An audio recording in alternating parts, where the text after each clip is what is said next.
দাদু, দেখেছ দেশের পরিস্থিতিটা কি? রাস্তার মোড়ে তেলের পাম্পের সামনে দিয়ে আসার সময় যা দেখলাম তাতে মনটা খারাপ হয়ে গেল। কেন রে বিদি ভাই, কি দেখলি এমন? শত শত মোটরসাইকেল লাইনে দাঁড়িয়ে আছে। রোদে পুড়ে মানুষগুলো ঘন্টার পর ঘন্টা অপেক্ষা করছে একটু তেলের জন্য।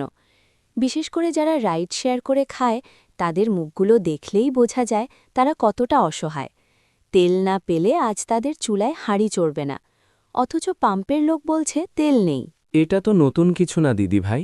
তেলের সংকট হলে সাধারণ মানুষের কপালেই এই কষ্ট জোটে।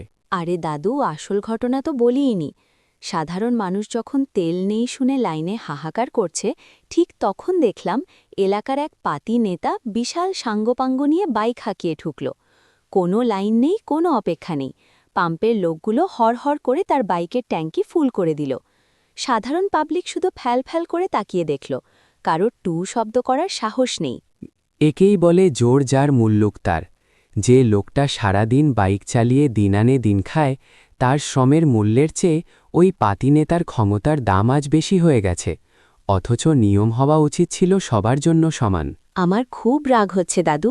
ওই মানুষগুলোর সারাদিনের রোজগার মাটি হয়ে যাচ্ছে পাম্পে দাঁড়িয়ে থেকে, আর একজন এসে ক্ষমতার দাপটে তাদের অধিকার ছিনিয়ে নিচ্ছে। কেউ কি প্রতিবাদ করবে না? প্রতিবাদ করার মতো মেরুদণ্ড এখন আর কজনের আছে রে দিদিভাই? মানুষ তো এখন ভয়েই মরে থাকে। আজ যদি পাম্পের মালিক তেল দিতে অস্বীকার করত, তাহলে হয়তো তার পাম্পে তালা ঝুলে যেত। এই ভয়টাই সমাজটাকে কুড়ে কুড়ে খাচ্ছে। মিমি, এভাবে চলতে থাকলে তো খেটে খাওয়া মানুষগুলো শেষ হয়ে যাবে। যারা দেশ চালায় বা নীতি নির্ধারণ করে, তারা কি এগুলো দেখে না?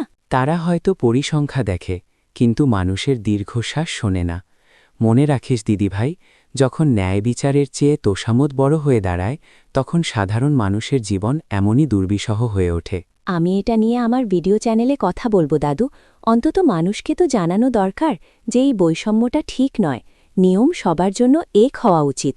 একদম ঠিক। সাহস নিয়ে সত্যটা তুলে ধর। মানুষের বিবেক যদি একবার জাগ্রত হয়, তবেই এই লাইন ছাড়া সংস্কৃতি বন্ধ হবে।